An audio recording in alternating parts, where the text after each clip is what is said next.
คำขาดสุดท้ายของทรัมป์ต่อปูติน Okay, thank you very much. It's a honor, great honor, to have a friend of mine who's become very friendly over the last number of years.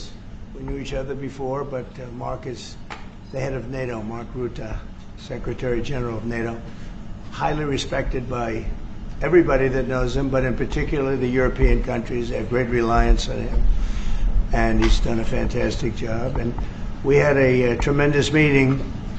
I guess it's about a month ago, and I think Mark will tell you that it was really perhaps more important the date of November 5th. That was election day. Maybe that was the most important because we made tremendous progress together. And one of the reasons that you're here today is to hear that we are very unhappy, I am, with Russia. But we'll discuss that maybe a different day. But we're very, very unhappy with them, and we're going to be doing very severe tariffs if we don't have a deal in 50 days. Tariffs at about 100%. You'd call them secondary tariffs. You know what that means. But today we're going to talk about something else. And as you know, we've spent $350 billion approximately on this war with Russia and Ukraine. And we'd like to see it end. It wasn't my war, it was Biden's war. It's not my war. I'm trying to get you out of it. And we want to see it end. And I'm disappointed in President Putin because I thought we would have had a deal 2 months ago, but it doesn't seem to get there. So based on that, we're going to be doing secondary tariffs if we don't have a deal in 50 days. It's very simple. And they'll be at 100%. And that's the way it is. That can be more simple. That's just the way it is. I hope we don't have to do it. But regardless, we are going to be we make the greatest military equipment in the world, whether it's missiles. You saw that recently in Iran, the way those planes flew in. They hit every single, 14 bombs hit every target. Then you had the helicopters shoot a total of 30 bombs, 30 missiles, and they hit every single, Marco, is that right? Every single every single target. And it was, I guess, on a scale of 0 to 10, they say it was about a 15. That's how successful it was. That's how lethal it was, a word they like to use nowadays. But it was an amazing, well-organized attack that people in this country want to do for 24 years. You know, when we had the pilots in last week, they were saying, sir, we've been practicing this for 24 years, meaning people, not them, but other people that are a little older now. But they too, and you were the one that let us do it. But we've been practicing it 3 to 4 times a year for 22, 24 years, because they always knew they hadn't stopped Iran from doing what they were doing, which is trying to come up with a nuclear weapon, a nuclear bomb. And we did it very successfully. And we make the best equipment, the best missiles, the best of everything. The European nations know that. And we've made a deal today, and I'm going to have Mark speak about it, but we've made a deal today where we are going to be sending them weapons and they're going to be paying for them.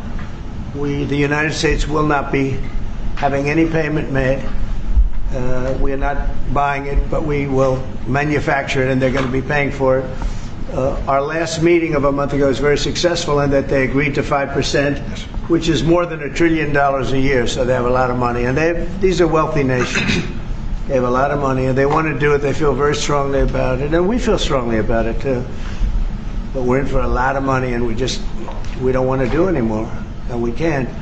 But we make the best, and we're going to be sending the best to NATO, and in some cases to maybe, at Mark's suggestion, if we go to Germany, where they're going to send early on missiles, and they'll be replaced, and NATO is going to take care of it. It's going to be coordinated by NATO, and they're going to work very much with Matt Whitaker, who's right here, who's a great ambassador, and Matt's going to be coordinating. You better do a good job, Matt. I will. But Matt's going to coordinate. He's a very talented guy. He's going to coordinate everything. So in a nutshell, we're going to make top-of-the-line weapons, and they'll be sent to NATO. NATO may choose to have certain of them sent to other countries where we can get a little additional speed, where the country will release something and it'll be mostly in the form of a replacement.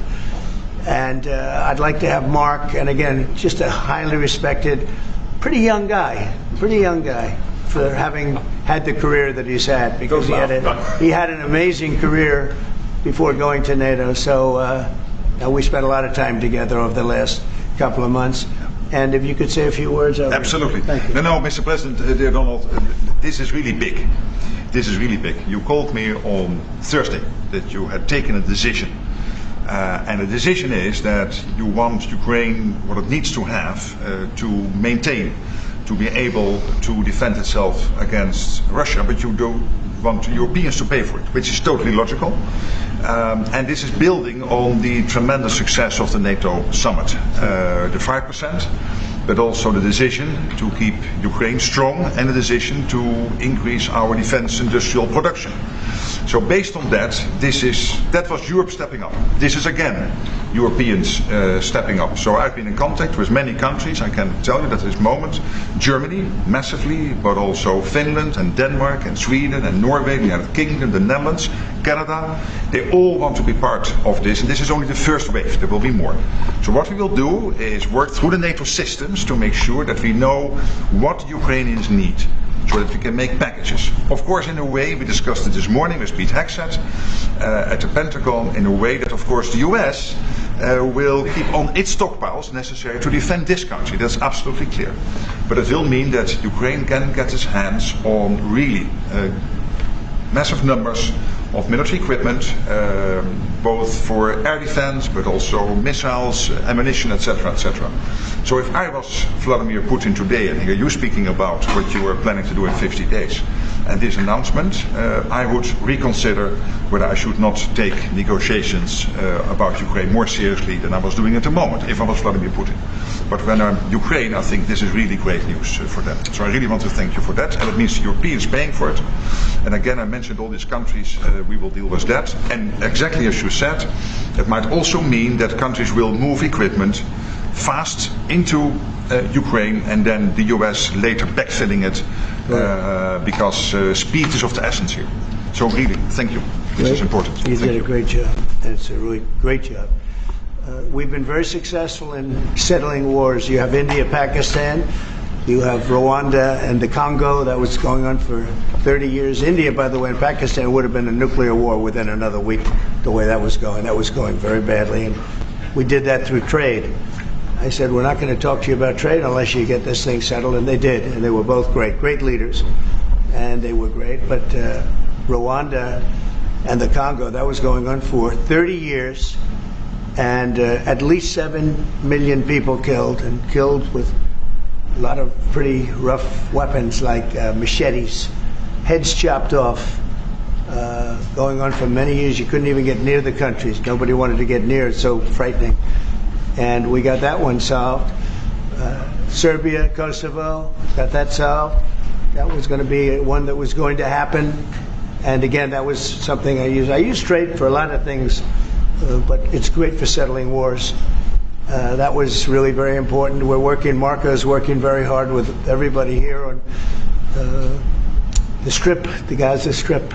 I call it the Gaza Strip, one of the worst real estate deals ever made. They gave up the oceanfront property, one of the worst deals ever made. But it was supposed to bring peace, and it didn't bring peace. It brought the opposite. But we're doing pretty well on Gaza. Steve Witkoff is here, and I think we could have something fairly soon to talk about.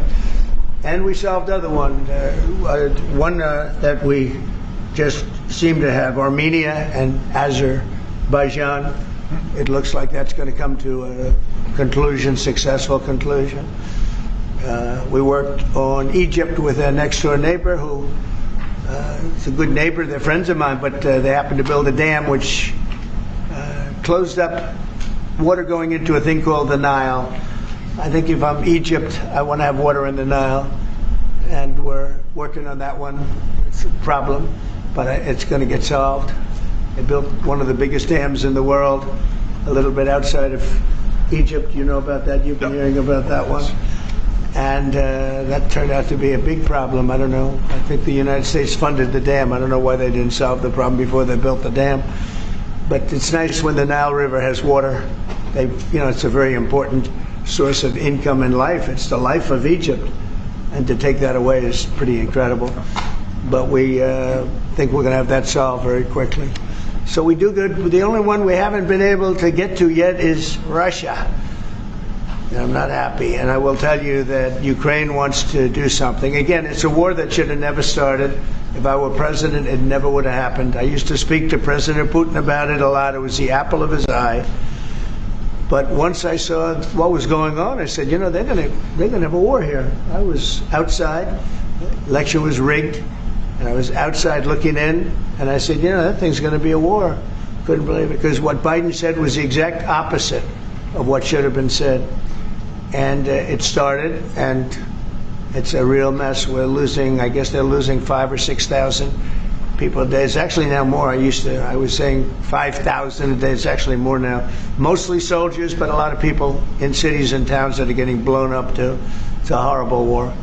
And it should be stopped. And so if it's not done, if we don't have an agreement in 50 days, that's what we're doing, secondary tariffs. And they're biting. And I hope we don't get to the point where we do, but I've been hearing so much talk. It's all talk. It's all talk, and then missiles go into Kiev and kill 60 people. It's got to stop. It's got to stop. But the purpose of this is to say that this is a very big deal we've made. This is billions of dollars worth of military equipment is going to be purchased from the United States, going to NATO, etc. And that's going to be quickly distributed to the battlefield. Ukraine will take it up. And, you know, say what you want about Ukraine. When the war started, they had no chance. And they still would have had no chance if the equipment, they had the best equipment, because we do make the best planes and missiles, and we make the best military equipment in the world by far. And we have new things coming out that are beyond belief, and I'm very excited about the Golden Dome. It's going to give us very strong protection. We've already started that. But they had courage, because somebody has to use that equipment. And they fought with tremendous courage, and they continue to fight with tremendous courage. But they don't have, they're losing on equipment, and Russia's really taken a very positive, very strong, I mean, what they've done the last couple of weeks. Without military reasons. That's what they are doing. That's 700 drones a day, missiles, bombing cities. This is not because of military goals. It is just creating panic, keeping people out of their sleeps, hitting towns.